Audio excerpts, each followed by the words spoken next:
Bien. Merci beaucoup. Je tiens tout d'abord à remercier Gaël Marty et Loïc Robert de m'avoir invité. Je suis vraiment heureux d'être ici aujourd'hui.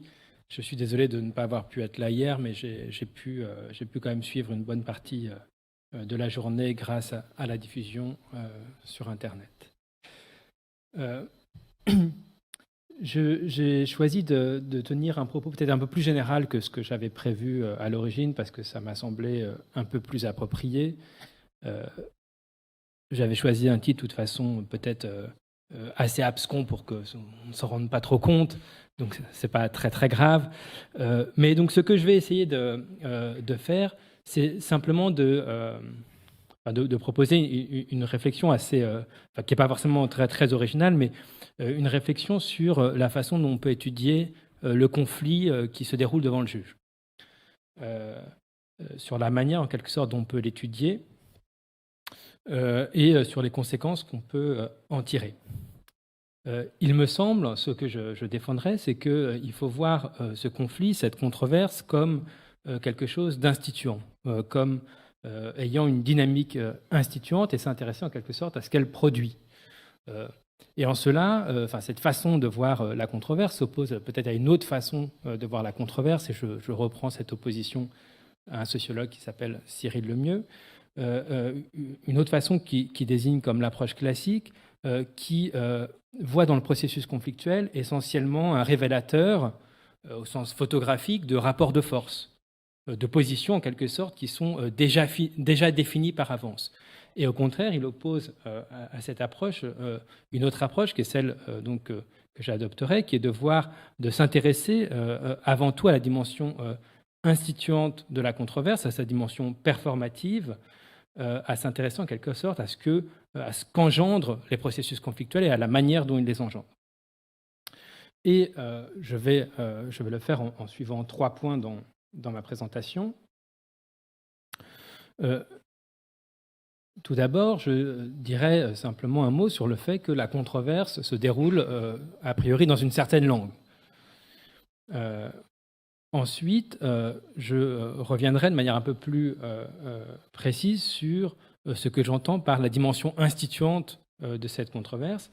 Et enfin, si j'ai le temps, je pense que j'aurai le temps de le faire au moins brièvement, je discuterai un petit peu un cas à partir, avec cette grille d'analyse, qui est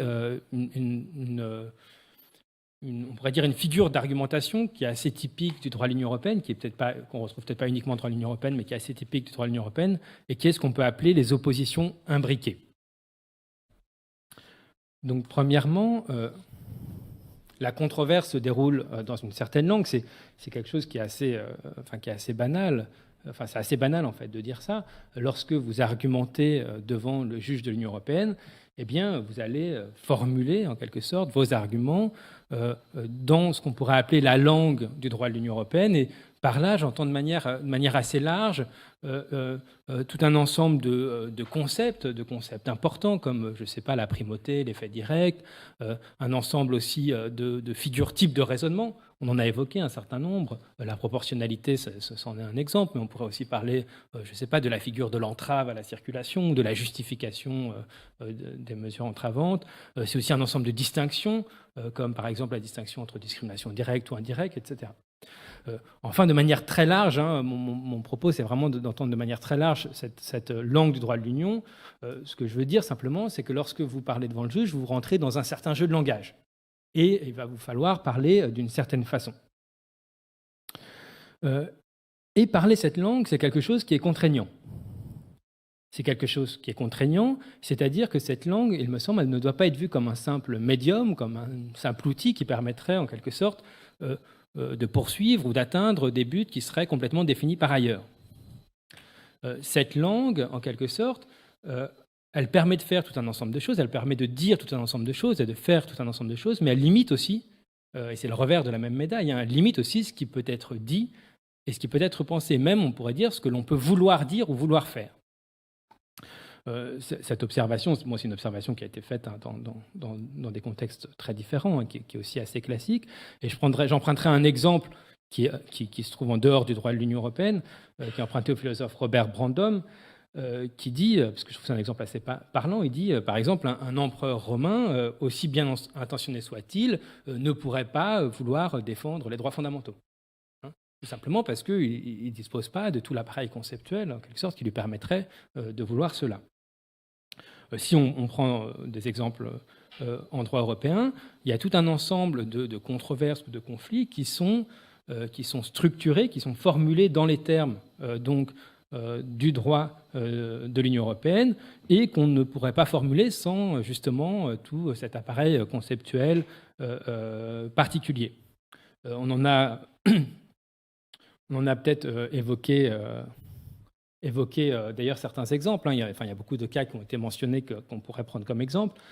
Je pense notamment à une jurisprudence que je connais bien et qui a été évoquée un certain nombre de fois sur les noms de famille, la jurisprudence de la Cour sur les noms de famille, ou de manière générale, la jurisprudence de la Cour qui intervient dans le cas des libertés de circulation dans des matières qui relèvent de la compétence, on pourrait dire exclusive des États membres, mais pour lesquelles la Cour dit que, quand bien même c'est la compétence exclusive des États membres, ils doivent, lorsqu'ils exercent leurs compétences, respecter le droit de l'Union européenne. Alors, c'est une figure de raisonnement qui a été analysée notamment par Loïc Azoulay et par d'autres auteurs. Enfin, Loïc Azoulay l'a notamment mise en évidence. Et en fait, cette distinction, cette façon de penser la répartition des pouvoirs, elle est assez originale. En tant qu'européaniste, on est peut-être habitué à la rencontrer, mais lorsque vous expliquez en quelque sorte cette jurisprudence à quelqu'un qui n'est pas du tout européaniste, on se rend bien compte que c'est quelque chose qui est très particulier. Ça repose sur la distinction entre l'exercice et le titulaire de la compétence, sur le concept aussi qui est très important et très particulier de champ d'application du droit de l'Union européenne. En quelque sorte, donc pour se positionner dans cette controverse, on a besoin de tout un appareil conceptuel particulier.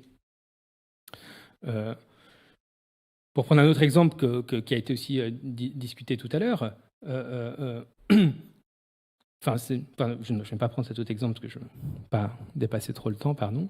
Un autre aspect que je veux mentionner, qui est là aussi pas forcément très original, mais qu'il est important de rappeler, c'est que cette langue, elle présente une dimension politique, si on l'entend de cette manière-là, puisqu'elle est contraignante, elle contraint ce qu'on peut faire, ce qu'on peut vouloir faire, elle présente donc une dimension politique. Autrement dit, le fait de parler cette langue, c'est déjà, d'une certaine manière, il y a déjà une dimension politique dedans, puisqu'on a tendance parfois à opposer la controverse ou le conflit politique ou le conflit juridique. C'est quelque chose qui revient souvent dans nos interventions, et je pense que ça a un sens, cette opposition, mais je pense qu'il faut aussi garder en tête que cette langue, tout cet ensemble de concepts, de techniques, de doctrines, etc., ont aussi une dimension politique. Alors pour le dire peut-être autrement, en paraphrasant un auteur à qui on a déjà rendu beaucoup hommage, j'ai entendu citer plusieurs fois hier, qui est Bruno Latour, eh bien, on pourrait dire que cette langue, en quelque sorte, c'est de la politique par d'autres moyens. Autrement dit, elle ne se réduit pas simplement à l'affrontement politique brut, mais ce n'est pas non plus une langue qui serait complètement neutre. J'en viens maintenant au deuxième point que je voulais évoquer, c'est que ce conflit, le conflit qui se déroule devant le juge, ou la controverse qui se déroule devant le juge, a une dimension instituante. Alors c'est quelque chose qui a été montré par différents courants de pensée. Le fait de dire qu'en quelque sorte, utiliser un certain langage, ça procède aussi d'un acte de reconnaissance et d'institution. C'est quelque chose qui est classique dans certaines approches, notamment les approches pragmatistes, par exemple, ou les travaux en sociologie de la connaissance ou en sociologie des sciences. Et c'est quelque chose qui est aussi assez familier, peut-être pour le juriste, puisque on connaît parfois, on connaît assez souvent cette opposition qui est faite un peu en stratégie judiciaire entre la défense de rupture et la défense de connivence, avec l'idée que, en quelque sorte, la défense de connivence, c'est une défense qui reconnaît le cadre institutionnel et conceptuel existant et qui permet peut-être de gagner l'affaire, alors qu'au contraire, la défense de rupture, c'est une manière de le contester, mais en tout cas, elle était classiquement perçue comme aussi un sacrifice, en quelque sorte, puisque c'est le contester, mais en quelque sorte au prix de perdre l'affaire. Alors on pourrait le discuter, c'est une opposition qui a été théorisée par Marcel Villard, un avocat communiste, et puis qui a été reprise par Jacques Vergès, et popularisée par Jacques Vergès, et avec Vergès qui ajoute notamment l'idée que c'est peut-être perdre le procès sur le plan juridique, mais c'est peut-être aussi le gagner sur le plan politique. C'est-à-dire puisqu'en effet, il le change en quelque sorte d'audience. Cette distinction, je pense qu'elle est assez intéressante pour penser à un certain nombre de conflits qu'on a mentionnés, et notamment de différents types de conflits qu'on a mentionnés. Je pense par exemple aux distinctions qui ont été faites lorsqu'on a évoqué la question de l'état de droit et des rapports entre les cours de différents pays. C'est important puisque ça permet d'expliquer en quelque sorte que lorsque vous entrez dans un conflit devant la Cour et que vous défendez et que vous parlez la langue du droit de l'Union européenne, eh bien, vous contribuez à l'instituer. Enfin, vous avez le choix, peut-être de manière un peu caricaturale, entre le refuser, dire par exemple cette question relève des noms de famille et ça relève de ma compétence exclusive, donc la Cour n'a en quelque sorte rien à dire sur cette question, ou bien, et donc là vous refusez en quelque sorte la langue du droit de l'Union, ou bien la parler, c'est-à-dire dire oui, c'est ma compétence, mais il n'y a peut-être pas d'entrave à la circulation, ou s'il y a une entrave, elle est justifiée, etc. Et peut-être en quelque sorte gagner l'affaire, mais ce faisant, vous participez à l'institution de cette langue et d'une certaine façon de penser les pouvoirs, etc. Cette opposition, elle est un peu caricaturale puisque c'est vrai qu'on a un procédé qui est très commun devant le juge et qui permet parfois de combiner un petit peu ces deux stratégies avec ce qu'on appelle l'argumentation à titre subsidiaire. C'est-à-dire qu'on peut, en effet, et c'est assez commun, dire dans un premier temps, en quelque sorte, ça relève de ma compétence et la Cour ne devrait pas avoir à connaître de cette question, mais si jamais elle décide différemment, etc., vous pouvez après parler la langue de l'Union européenne. Bon, ça a ses limites, mais ça montre en quelque sorte qu'il y a quand même cette possibilité aussi un peu de nuancer cette opposition.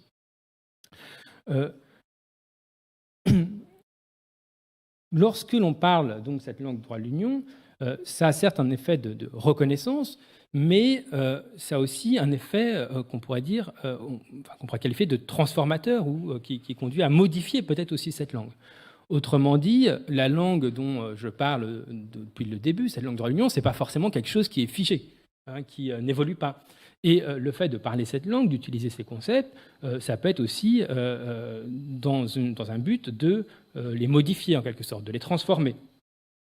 Alors ça, c'est très important si on pense la question, bien sûr, de l'intégration européenne, dans le sens où on sait, et ça a été montré par beaucoup d'auteurs, que des concepts ou des doctrines qui ont été forgées dans le cadre du contentieux devant le juge ont joué un rôle très important dans l'intégration, dans le développement de ce processus d'intégration. Un exemple typique, c'est aussi pour ça que j'ai pris cet exemple, c'est cette formule des compétences retenues. C'est cette manière de concevoir la répartition des compétences qui a joué un rôle extrêmement puissant dans l'intégration et dans le fait que finalement le droit de l'Union peut connaître à peu près de n'importe quelle norme nationale. Et tellement puissant que cette façon de penser en quelque sorte les rapports de pouvoir, elle rend pas forcément inopérante, mais elle limite beaucoup, par exemple, les tentatives de limiter l'action de l'Union en revenant à une conception classique des compétences, en disant, par exemple dans le traité de Lisbonne, l'Union n'agit que dans les limites des compétences que les États membres lui ont attribuées, toutes compétences sont attribuées de l'Union dans les traités appartenant aux États membres, etc., etc. On voit que ça n'a aucune influence si vous pensez les questions, par exemple dans le cas du marché intérieur, en termes de champ d'application du droit de l'Union et de contraintes pesant sur l'exercice des compétences. Un autre exemple peut-être aussi de transformation ou d'évolution, ça pourrait être le cas de l'identité nationale qui a été discuté tout à l'heure. Mais cette transformation, ce rôle instituant de la controverse, ce n'est pas simplement une transformation de la langue du droit de l'Union. Je pense qu'on peut aussi aller beaucoup plus loin et dire que c'est aussi une transformation du monde social et des conflits politiques eux-mêmes. Autrement dit, la controverse telle qu'elle se présente devant le juge va influencer avoir des influences en dehors du forum juridique, sur la manière dont on peut concevoir certains problèmes ou certaines questions.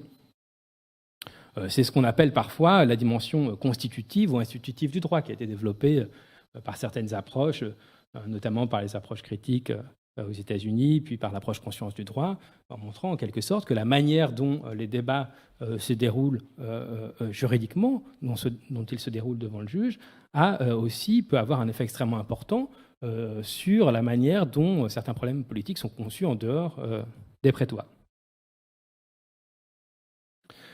Donc je vois que j'ai plus beaucoup de temps, je vais être extrêmement bref sur ce dernier point. Ce dont je voulais parler, que je vais juste évoquer, c'était d'une structure typique du raisonnement qu'on retrouve dans beaucoup d'arrêts et qu'on peut appeler les oppositions imbriquées. Et c'est un concept que je reprends à Jack Balkin, à Duncan Kennedy, qui l'ont utilisé. Et c'est l'idée que, dans certains cas, une opposition politique n'est pas forcément tranchée par un arrêt, mais se reproduit tout au long de l'arrêt à travers un ensemble de questions et de sous-questions. C'est quelque chose qu'on observe très souvent dans les arrêts de la Cour.